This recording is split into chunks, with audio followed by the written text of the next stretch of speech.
I was not even 100% sure that people like survived heart surgery. I didn't know that. I didn't know. I'd never met anybody. So I was like, oh no, I wasn't planning for this like long life. I was like, when I was young, I was like, oh, I don't know if I'm going to live much past this heart surgery. I'm not sure if anybody does.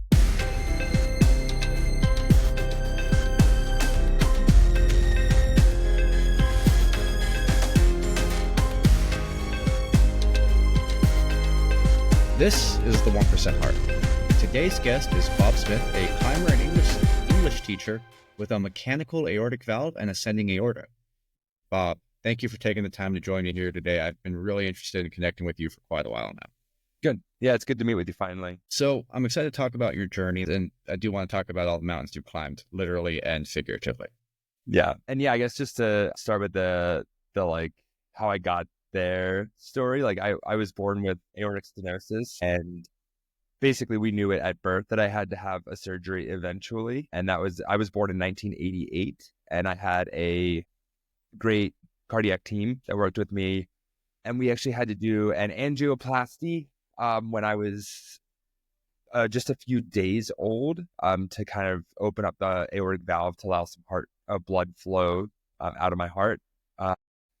And that was pretty much it until 2016. I had restrictions my whole life, but 2016, I had to have the open heart surgery to replace the aortic valve with an Onyx valve. And yeah, since then, I've kind of gotten back to like full activity, and actually a little bit, even I would say a bit more active today than I was even before surgery, which is the thing I'm really excited to chat with you about today. So you said an Onyx valve. For those of us like me that don't know, can you tell us what that means? Yeah, Onyx is actually the company that makes the valve. So like the standard for a long time, I think, was the St. Jude valve. And actually the really cool thing about like the heart community is right before I had surgery, I actually met my first person that I ever met that had heart surgery, like maybe 1 week before I had surgery. And he told me about this. Oh, no, 1 week before my appointment with my cardiac surgeon. And he told me about the Onyx valve. And I was just like, oh yeah, this sounds perfect. It's basically really similar to the St. Jude, but required a lower INR value for warfarin they have to take. Yeah. I heard it was a little bit quieter too. And, so it was just, this is the type of valve. So you got someone else's review, and it led you to ask for the other valve. Exactly. Yeah. That's pretty great. I'd never met a person in my life who had heart surgery until seriously, it was about a week before I went and saw my cardiac surgeon. And we talked for a couple of minutes, and he just told me what his experience was, which was really cool. It's amazing how common it is for people with congenital heart defects. Like, you had your first surgery almost right after birth. But it's amazing how common it is for people like you and me to not meet others with similar conditions until we're in adulthood. And even then it's by chance. Right. I was listening to your podcast today with the woman who you spoke with first, I believe. And she was just saying like that. Yeah. Or you guys were talking about that same thing about like building a community of people around that, like, don't have access to like other people that have gone through this, Which is when I was looking at your blog and I saw all the commenters that were like anonymous or unknown asking you questions, and you're there replying. That is the kind of community we need. Yeah. Because I mean, that's what we're almost lacking here, is the patient voice. And that's a big part of what I'm trying to do with this, is just getting the information put together and put out there in a way that someone can sit down, listen, go, oh, okay, I know what to expect. Because that's all that matters, is knowing what you're getting into. I think one of the big things for me too was like, I was not even 100% sure that people like survived heart surgery. I didn't know that. I'd never met anybody. So I was like, oh no, I wasn't planning for this like long life. I was like, when I was young, I was like, oh, I don't know if I'm going to live much past this heart surgery. I'm not sure if anybody does. And of course the doctors tell you, they give you like the outlook on the surgery, like how things are going to go and what your numbers are and all that important information.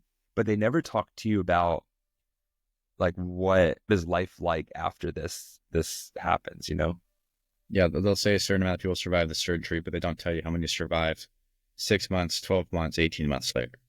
Right. I remember if you can't find that data, it's terrifying. I wasn't even until like after I was like after surgery, I didn't even think to ask, wait, like how long, what's my life expectancy now? And the doctor's like, oh yeah, like you can live a full life now. And that was like a really, that even was like a bit of an epiphany where I was like, oh, I was unaware. I didn't know. Yeah, and you had said something that I wanted to tie back to about full activity. You're back to full activity after the surgery, maybe even a little more. I actually spoke to someone last year who had congenital heart defect his entire life, had to have a heart transplant, and then afterwards, his exercise tolerance went through the roof. He was talking about like the flights of stairs he could climb went from like 2 to 20 or something absurd like that. Yeah. So when you said you're back to full activity, do you feel, and it's been what, almost 10, it's been 8 years since your replacement, but do you feel like back right after the replacement, was there a big difference, or were you getting back to a normal that you were missing? So it was interesting. Like I said, that most of my life, I didn't have very many restrictions. And even up until a couple of months before surgery, I knew that I had to have surgery, but my activity level was pretty high and I never had any symptoms. I could run and I could like swim as much as I want. And I was rock climbing all the time. But I kind of had this like idea in the back of my mind that at some point I'm going to have symptoms or something's going to happen. So it's kind of, I think you described it in one episode as like this ticking time bomb, like in your chest. And you're like, I don't know what is going to happen. I think it's fine. The doctor tells me I'm fine, but I kind of always just had this like lagging thing in the back of my mind where I was like, oh, at some point I'll need surgery. But I never really had any issues. Like a flight of stairs is not, I was just living a normal life. And then in 2015, I think it was, or maybe early 2016, I was like running with a backpack on and I was like going up to climb this, to like solo this thing in Boulder, Colorado. It's just something I'd done like a bunch of times. And I was just like running up. And as I was running, like I just couldn't catch my breath. And I was like, oh, this is like really weird, but maybe I'm out of shape a little bit. And I was like, I kept like running and I was like, no, like heart is like working really hard right now. And that was actually like in a couple months before surgery was the first time I ever felt any issue at all. Is that what led to the surgery, or was it just coincidental? No. So I called I still went and climbed that day. Like I sat down on the side of the trail for a while and I just like, I was huffing and puffing. I was by myself and I was like, I don't know what's going on. And I was like, well, I'll figure it out this afternoon. And I still climbed and came back down and called on the way back down. I remember like specifically, I still hike this trail every once in a while. So I passed this spot. I'm like, oh yeah, this is where I called the nurse. I called like my cardiologist and got on the phone right away with a nurse that works with him. And the nurse listened to my symptoms and was like, yeah, you need to come in for a cardiac, like just a regular checkup, like as soon as possible. So, cause she's like, oh, it could be anything. You could just be sick or you could have any type of like infection or something. So just come in right away. And when I got there, that's when they kind of figured, or like we saw he was looking at the amount of pressure in my heart and he realized that pressure had more than doubled in a year. So that's when we decided it was time for surgery. And there was no direct cause. It was just with time, it was about that time for it to happen. Yeah. And we always knew that's what that like time bomb thing where you're kind of just waiting for things to get worse. And I guess we didn't know exactly what that would look like. They were never like, oh, when we get to this spot, we would go. It was just more like we kept checking in. And he said, I will know when we're there. And that day he came in, he's like, we're definitively here now. We're going to run your case through like a board of other cardiac surgeons and see what they say. But I think we're here. And I saw your blog, you had an article about getting ready for surgery and, kind of that anticipation. Do you want to talk about your thoughts before and then coming out of it and, maybe immediately after the surgery, but then as you've gotten used to this new cyborg life with a robotic heart? Yeah. So, I mean, yeah, the preparing for surgeries, I just remember I was kind of like complacent. I was just like, I have a great cardiac surgeon. I know he's wonderful. The team seemed amazing. He walked me through the procedure. I felt really comfortable with surgery. And once I had that conversation with the cardiac surgeon, I was like excited to do it. I was like, let's just do it. I'm going to be done with surgery now. Like, this is going to be a huge thing to have off my plate.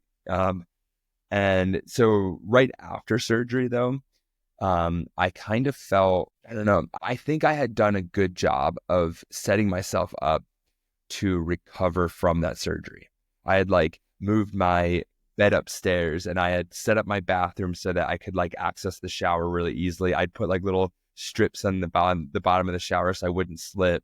I'd done like all these things to prepare my house, which was really nice. But I think the more important thing is I'd done a lot of work to like prepare mentally. Like I'd figured out like what books do I want to read.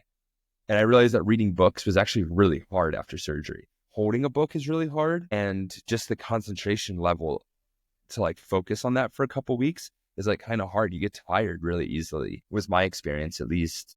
And so for the first couple weeks, I watched a lot of movies. And I knew coming out of surgery that the like easiest way for me to like get through this was to just 100% commit and just say like, I'm not a rock climber right now, or I'm not I'm not doing anything athletic. Instead, I am recovering from surgery. That's my 100% job. That's all I'm doing. I'm going to eat like I'm recovering from surgery, and I'm going to rest like I'm recovering from surgery. I hear a lot of people send me messages and they're like, I'm going to try and run my first marathon 3 months after surgery or something like that. They just have this like a goal hypothetically like this. And I'm like, don't do that. Don't, because then you're going to be disappointed, or you're like, instead just be like, these are the cool things. Like usually whenever I've had surgeries, like I spend a lot of time like practicing my Spanish, and I like watch movies, and I do all the things that like, normally I'm not doing throughout my day, but I just really fully committed to like at least the first 5 weeks after surgery, 100% just recovering. That's it. And So it's a lot of people don't realize that there's like you're saying, a mental aspect to it. You need to be able to, your heart and your mind are very connected. You're going to have to give your brain a break when you're recovering from these surgeries, but you also have to, if you say I'm going to run a marathon in 3 months, that means you got to start prepping, a month after surgery. You're not giving your body the chance to recover. And I've been guilty of it too. After my last heart surgery, I went in for a checkup, maybe a month after, or maybe a week after, actually, because I was still bleeding. And the doctor made some offhand comment about how, your numbers are good. I mean, just never expect to keep up with your peers. And I got pissed, and I put on, because it was a cardiac catheterization through the leg. So I put on like 3 pairs of compression shorts and ran on the stair stepper for it. Yeah. And I didn't rip a stitch, thank God. But I mean, I've been guilty of it too, making those big leaps when your body's not ready. And that could have seriously impacted my healing time and the quality of the repair. I think that comparison is really dangerous to always when I was young, my doctor was like, well, you'll never be like a full size, like you're going to be smaller, like you're going to be like, almost made it sound like I would be frail for my whole life. And I'm like 6 feet, like 180 pounds. And I was like, why did the doctor tell me that I was going to be like smaller than other kids? Because my heart was, I think that was their thinking, was that like because of the blood circulation or something like that. I don't know why he said that, but like these weird comparison things that are said is an interesting idea. The goal setting, I think, it's just so strange for a person who's never been through a heart surgery. I think if a person's been through it already, they'll know that it's not good to maybe do that. But a person who's not been through it, I think we want to face it like we face everything else. Like, oh, I'm going to do this thing by this date, and I'm going to keep building. I'm going to see progress or whatever. But really, what I always say is that like my goal after surgery was to recover really, really well. And like that meant that, and if you set a goal like that, like I'm going to listen to what my body is telling me to do. I'm going to sleep when I need to sleep. I'm going to read books as much as I can, but I'm not going to be like, oh, I'm going to read 3 books a week or whatever. Just be like, oh, I'm going to read until I get tired every day. I'm going to read until I'm done. And I'm going to like, I would say, it's funny. These goals I would set, I would like had this sidewalk out front of my house. So I would walk to till I was like, okay, I think I'm starting to get tired. And then I would come back. And I would go like sit down and take a nap.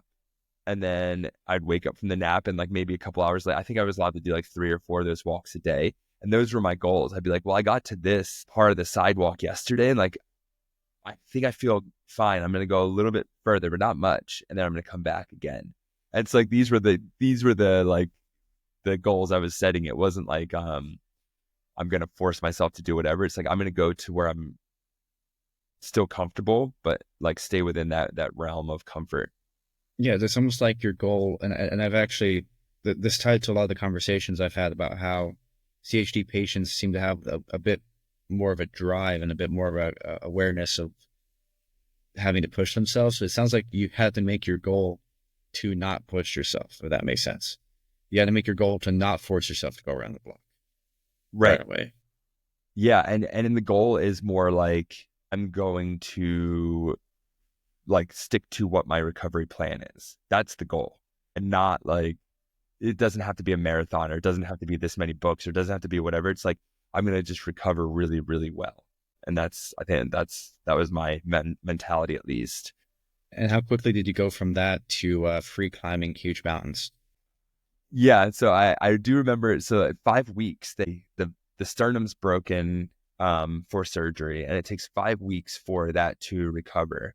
For me, it did. That's what the doctor told me. He gave me this timeline. He said at 5 weeks, usually the sternum can't refracture itself. Like, it won't just get fractured from movements or from driving a car or anything like that. And at 5 weeks, I was also taken off of beta blockers.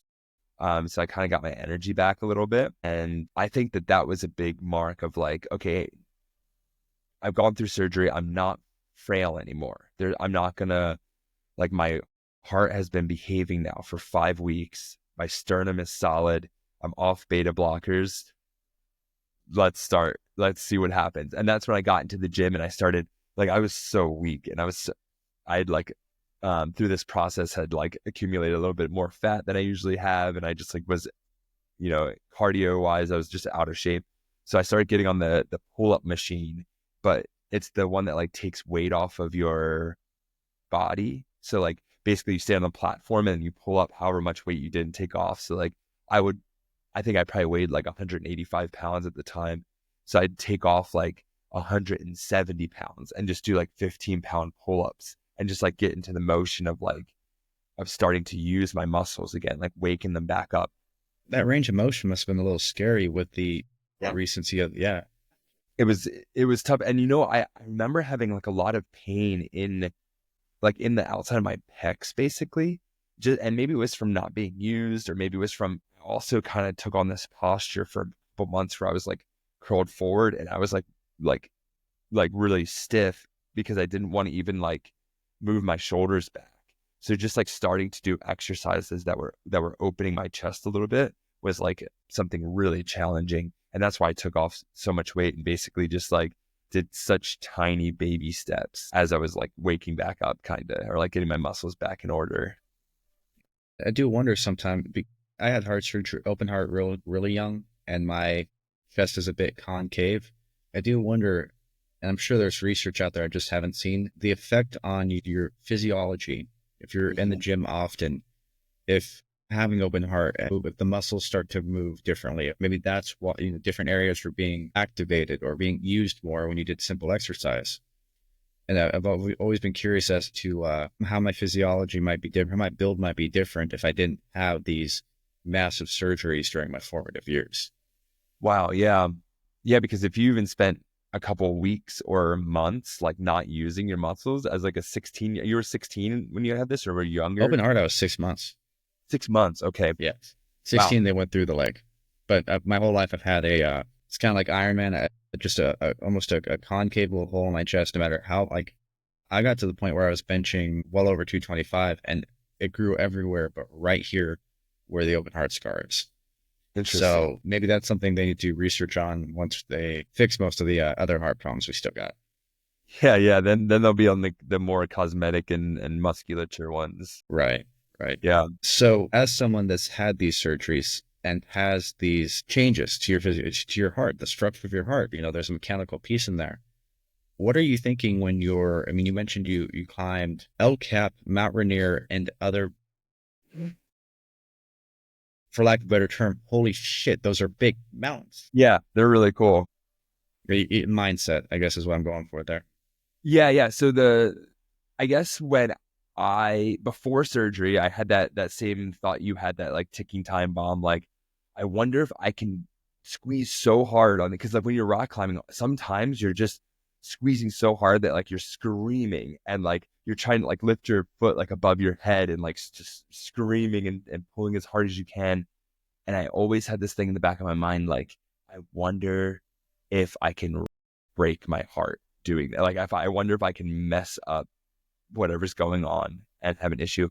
After I had this surgery, I kind of was like, okay, I don't have that excuse anymore. Like, I know that it's good. The valve is replaced. I was having a big issue with regurgitation. So when my valve would close, it wasn't closing correctly, and it was a bicuspid valve. So like there was a huge amount of regurgitation. So I wasn't allowed to put too much pressure on my heart, to like, the doctor didn't want that regurgitation to just get worse and make my left ventricle get like Pressure. yeah. So I think after surgery, my mentality changed a little bit, and I wasn't tired like I'd gotten tired a little bit before surgery and like was nervous running and stuff like that. But after I was fully recovered, I would say maybe after almost a year. It took a long time to fully recover.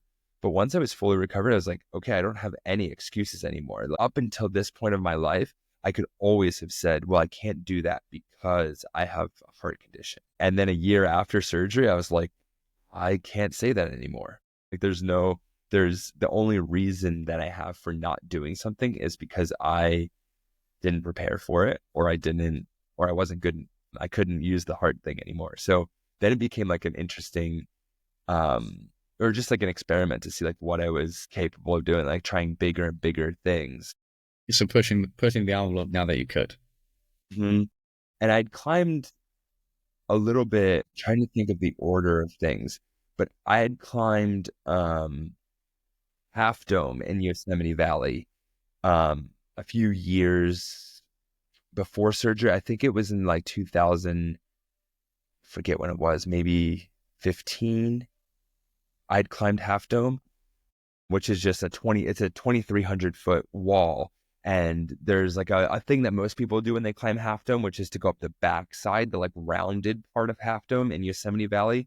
But I went up the northwest face of Half Dome, which is like this old school route that was put up in like the 60s or something like that. It's just like vertical, straight up. Vertical. And the cool thing about, and this was pre-surgery, but that climb had taken us 23 hours to do.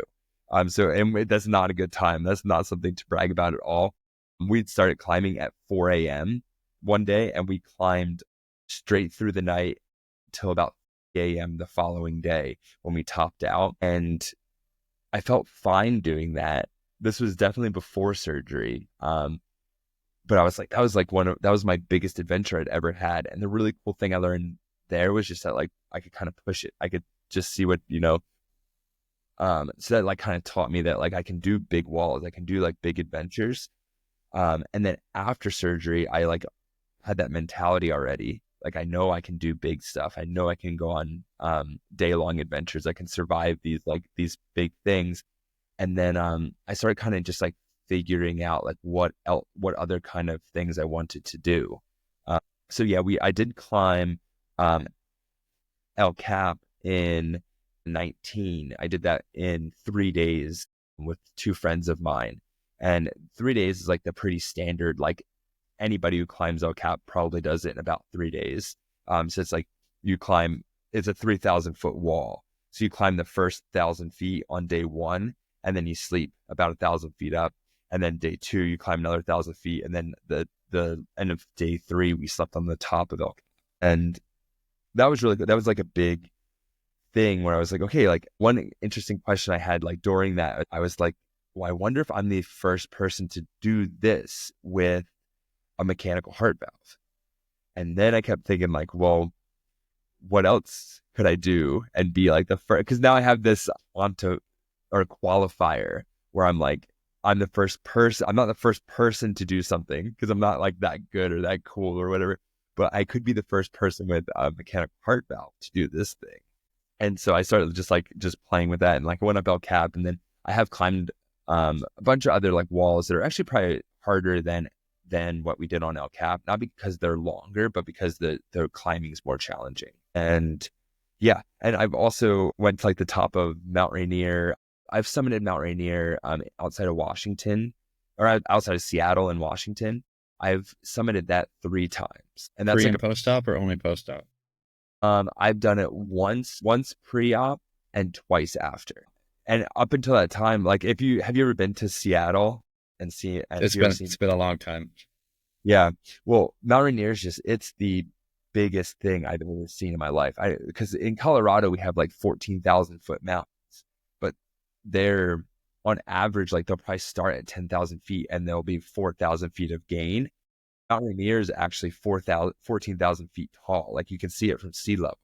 So it's just the biggest thing I'd ever seen. And my buddy and I had very little skill when we first did it. But we had a friend that was a mountain guide, and he kind of like walked us through it. I remember he like wrote on the back of a napkin, he like drew how to, the things we should worry about along the trail. The trail's already in place for Mount Rainier. Like you just basically walk along where everyone else has gone.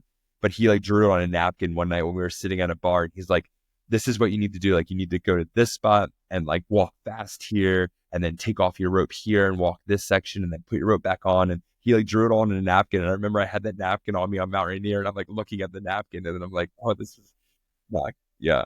But So he definitely knew the path. he was a mountain guide. He had walked it like maybe 20 or 30 times that year, something like that. That year? Yeah. He summited, he has summited over 80 times. So that's what I'm saying. Like I'm not, compared to a lot of people, like the things I'm doing aren't like earth shattering things. It's just, I'm not a mountain guy. I'm a high school English teacher. So like going up there is like, you're definitely in this like other world with very athletic people, which is really cool. Now, it's interesting. You're a high school English teacher. Do you tell your students about, I've had a few English teachers. Some of them have been very loose in their course content. They didn't really teach books. They taught like how to think. And I've had others that just teach straight out of the book. Do you tell your students about your heart? Do you tell your students about your mountain climbing? How do you approach that kind of dynamic? Yep. I tell them all, I tell them all the time. I actually specifically, like, I don't like to talk about myself too much. I try to spend most of the time focused on the students and like talking about what they're up to. But when I do talk about myself or when I'm introducing myself, I usually say like one of the coolest things about me is that I've had a heart surgery. And I do tell them because you can hear my heart ticking in class if it's quiet enough. So maybe this is asking them to quiet down or like to be quieter, but I'll tell them like, hey, if you have wherever like really quiet, and if I ever have drank too much coffee that morning, then you all might hear my heart ticking as well. So like that's kind of like just the introduction that I do in class sometimes. I work at a school for career and technical education in Denver, and I have like some nursing students and some pre-med students as well. So like I'll go in to their classes sometimes, and I have like a little slide presentation that I just show them what my surgery was like. And I do have videos of my specific, like of the surgeon doing my valve. So I've shown that to like the nursing students and the pre-med students. But in general, like I just introduce it like I would any other part of a person's life, like where they're from and what's their hobbies or, that type of stuff. So I kind of throw it into that type of introduction. And that's good. I mean, have you ever had a student that you know of that had a CHD that made them talk about it a bit more, made more comfortable? I haven't, but I would love, I do think that that's valuable. I think that I know when I was young, I didn't know what the life expectancy was of a person with a heart defect. And so I would love, if that happens and if I ever have a student who has that, I would love to talk to them about it. But again, it's like, I don't know if I would have wanted to talk about it much when I was young. Right. And just being open with it, someone might have it and then it might just compel them to talk later on, even if they don't bring it up to you directly. So I think you're doing good work by being open and honest about it, the power of vulnerability. Yeah. And I think that I don't really love social media that much. Like I don't like to use it too much, or like I don't like to talk about in my like usual life. I don't want to talk about myself all the time, but I think that sharing those stories on social media has really been a cool thing as well, because so many people reach out and say like, hey, I have this same condition and this is what I'm going through. I'm scared of this. I had a guy like that I was communicating with over the last couple of weeks who lives in Greece, and he's like, I'm scared right now. And I don't know what time in the morning it was, but he's like, I'm like trembling. I'm not ready for surgery. Like, what happens to my family if something goes wrong? What happens to this? And I would just like was chatting with him through Instagram, and like having those messages or those conversations, I think are really important. And yeah, it would be the same thing if I had a student or anybody else who was interested in talking about this stuff. Like, it's one of the things that I love doing so much because I think it's important. I almost like, if I had to describe my like ideal job, I think it would be like working for like doing this somehow, like where you're like working motivational speaker. Right. Or no, I wouldn't want to be like on a stage being like, I'm Mount Rainier, but instead talking we're like, hey, you're going to get surgery. I had surgery too, and I'm not a doctor, but like, let's talk about what was it like? What did it feel like? Like having, I couldn't laugh for like 4 weeks because my chest hurt so bad. And a doctor never told me about that. And it's not medical advice. And it's just like this thing that you just don't learn until you start laughing the first time. Or if you have to sneeze, you just learn to not sneeze after surgery. You're not. Because it hurts that bad? It hurts so bad. I would get to the point where I would be like, oh my gosh, I have to sneeze. I would be like blowing my nose or like rubbing my nose so hard to like try to get a sneeze not to happen, because I knew the repercussions of it. But like that type of stuff, like a doctor, they might, unless they've been through heart surgery, they don't know how. It's the stuff that they don't think to mention. Mm-hmm. Yeah. So I think that would be like a really cool thing to like have, or like to have somebody that can talk like, this is what post-op looks like, I have an episode that I recorded with 2 of the Adult Congenital Heart Association's peer mentors. And what their peer mentor program is people that have gone through it telling other people that are going through it now what to expect. You should really consider signing up. Put a sales pitch in here for it for anyone listening who has gone through this kind of event and wants to do exactly what you're talking about and give back by telling people what to expect and telling people the things that you wish they told you beforehand. That's a great way to do it. Yeah. And that's another thing. That's the whole reason I have the blog too. Like I write on the blog very inconsistently now, but I almost find like these themes of questions that I've been receiving. And then I'll be like, okay, like 4 people have asked me about this, so I'm going to write this thing really quickly. Or like when I do something like I lived in Colombia for a while, and I didn't know if you could get a blood draw down there. So I after I did, it took me like 3 days to get my first blood draw down there. But like doing those type of things is like, can you travel after you've had heart surgery? Like, don't you need to be near an American hospital where they can do these tests and whatever? Like all these questions, I was like, I don't know. And I went to Colombia and I was like, I'm going to figure this out because I don't know I can't ask anybody. Shouldn't you have figured it out before you went to Colombia?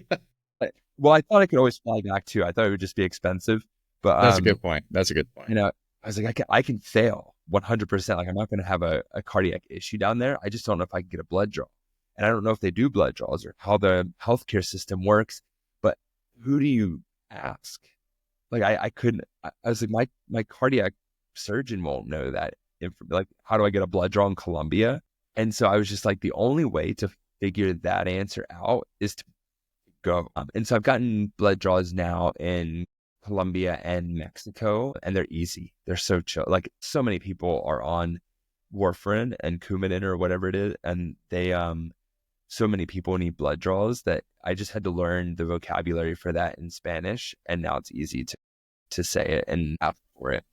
That's awesome. That's and you're exactly right. It's just, we all need people that have done it before to show us how to do it. And it takes me back to what you're saying about you're the first person with this condition to summit this mountain.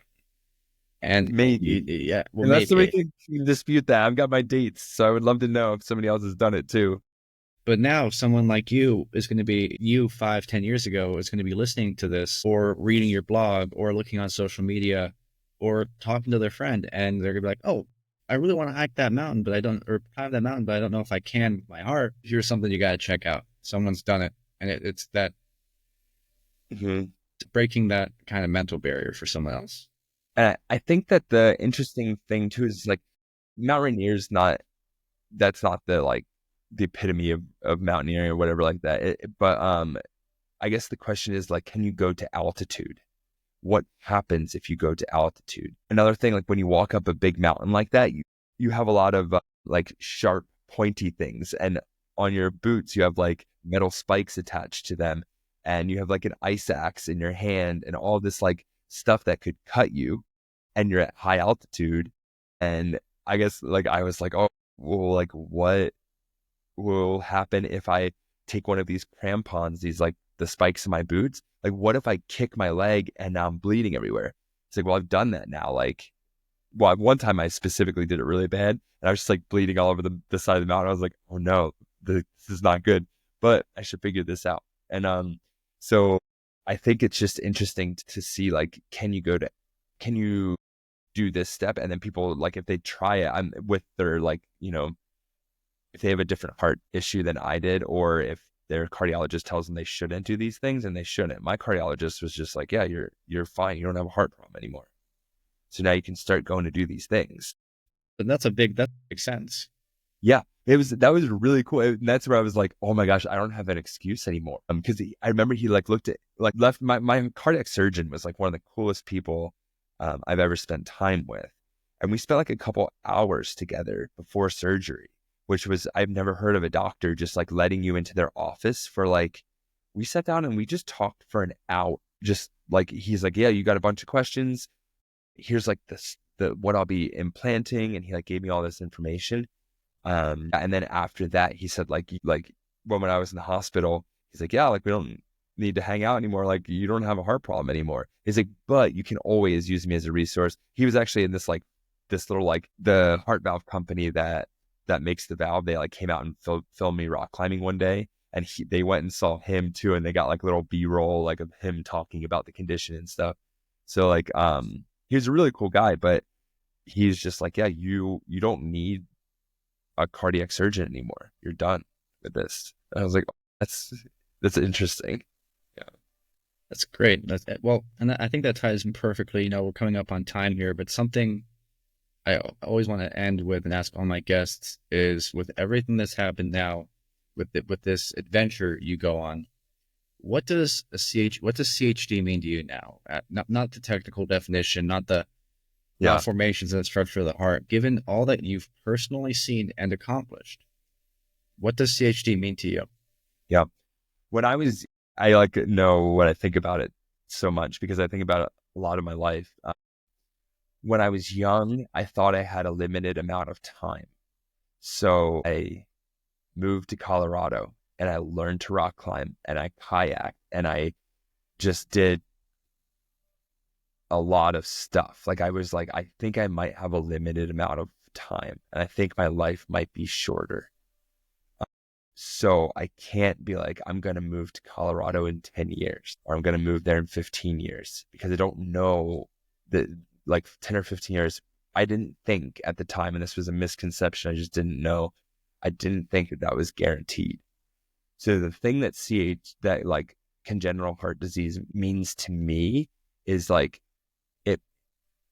I think I'm lucky at this point with everything like taken care of. think I'm lucky because it forced me to act and to do what I wanted to do when I was young. And like that mentality I still have now. Like I'm like, well, if I'm going to live to be 70 or 80, like I've got to like change the way I've been thinking about things. But up until now, like I still have that same mindset of like, I don't have a bucket list. I don't believe in these bucket lists because of CHD, where I'm like, if I want to go to Guatemala, I'm going. And if I don't buy the ticket in the next like couple months or half year, then I'm going to stop saying that I'm going to go there, because I'm not doing it. So it's like, it's more like this like desire to like not become one of those people that say, oh, in a little while, I'm going to do this thing. I'm eventually or whatever. It just took that away, which was really nice.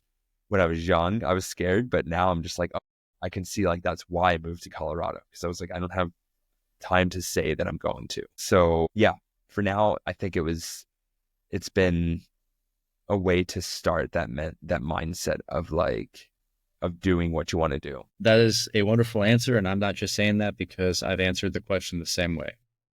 Mm-hmm. When it comes back to me, I always say it gave me a perception of the world that most people didn't have, where that, like you said, the ticking time bomb in the chest, I didn't know what was going to happen when. And it made it so whenever I wanted to get something done, you know, I might not be the smartest person or the most talented person, or the most gifted person in the room, but no one's going to outwork me because I know I have a limiting factor to get past if I want to get something done. Mm-hmm. So I'm right there with you. It's amazing how optimistic and joyful everyone I've asked that question to is, because at this point, the passion, the drive, the consistency, and the motivation I've seen out of CHD patients continues to blow my mind. Yeah. I also think the real skill that I have now is that I know I can go through heart surgery and I can recover from heart surgery. I don't know if there's anything harder. Like there are harder things than that to go through, but I also like know that it's like a very calming thing where like little things don't bother me. I'm like, I've thought I was going to die for a long time. I got through heart surgery. Like if somebody cuts me off in traffic, I don't care. I just wave at them and I'm like, oh, I hope you get where you're going. And that's all. I don't. Like, it's how you frame it. Yeah. Yeah. I've been told a long time ago now, but someone asked me how I always managed to keep so calm on these high pressure situations. And it came back to just what you said, like, this isn't high pressure. You and I, we've seen high pressure. This is just another Tuesday, guys. Yeah. And you know that, like, you can outwork people too. So you're like, well, the option is we can either like not do this thing or we can work really hard, and both of those are fine. Let's do one of them. And then let's just like, I spend so little time worried about little things, and I kind of like cut right to the chase. Usually I'm trying to be as efficient as I can. And I'm just like, yeah, let's just do this thing or not do it. And like, you know, I think that that's a mindset that comes from like having a heart condition when I was younger. You do the thing or not do it. I think there's nothing that's going to be more difficult to end on. But all right, thank you for taking the time to talk to me today. I do think this is going to help people. That was Bob Smith of My Aortic Adventure. You can learn more about Bob by visiting his website, myaorticadventure.blogspot.com, or you can follow him on Instagram at aortic_adventure. As always, if you have questions or comments on this episode, you can reach out through our website. You can email support@1percentheart.com, or you can message us on Instagram at the CHD Podcast. Talk to you soon.